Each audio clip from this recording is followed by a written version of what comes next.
Fiċ-Ċentru Nazzjonali Laburista l-Ħamrun, id-deputat mexxej għall-affarijiet tal-Partit Tony Abela spjega li żminijiet tal-lum jiddettaw li niddefinixxu l-pożizzjoni ta' pajjiżna f'kuntest globali. U għalhekk li din is-sena l-Konferenza Ġenerali Annwali ġġib it-tema Malta Maltija Ewropea Globali. Dan huwa wkoll it-titlu ta' mozzjoni li l-amministrazzjoni tal-Partit Laburista se tkun qed tressa quddiem il-Konferenza Ġenerali għall-approvazzjoni tad-delegati.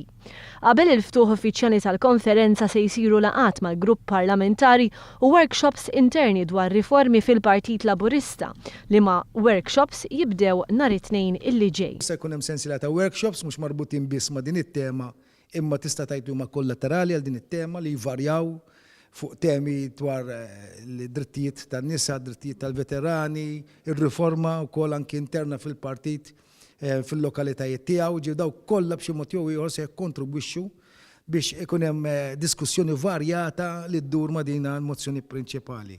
Tajjeb ukoll inħabbar illi ħasser ikollna wkoll dak li jgħidulu post committee arrangement illi wara li tgħaddi l-konferenza ma tiqafx hemm.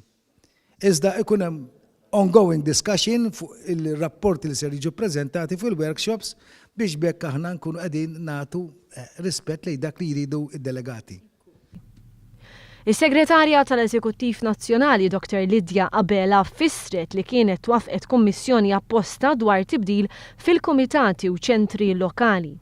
Naħseb dan l-istil wassal biex id-delegati jagħtu l-opinjonijiet tagħhom, jagħtu l-idea tagħhom u l-deċiżjonijiet jittieħdu mid-delegati stess, mhux internament imma mmorru għand in-nies u jkunu n-nies li jiddeċidu dwar riformi u dwar kif għandna nimxu l-qudiem fih dan il-Partit Laburista.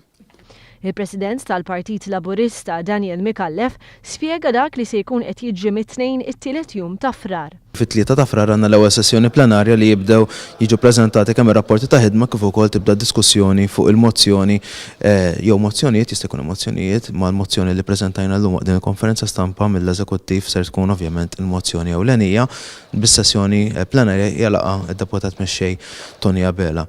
Mbagħad bej it-tlieta u l-ħamis għandna numru ta' workshops, seminars mtellajn mill-ferat tal-partit, mill-laqda veterani laburisti, mill-laqda nisa, mill-forum żgħażagħ, mis-sezzjoni konsilliera u kif ukoll imbagħad is-sibt 8 ta' frar mill-Fondazzjoni Ideat seminar li se jiffoka fuq l-Unjoni Ewropea bl-involviment anke tal-MPs tal-Partit Laburista u l-kandidati.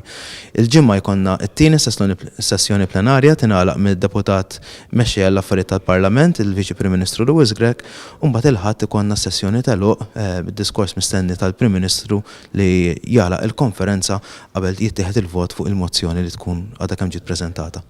Dr. Tony Abela fakkar kif matul din is-sena se jkunu ċċelebrati anniversarji ta' festi nazzjonali li sawru l-identità tagħna.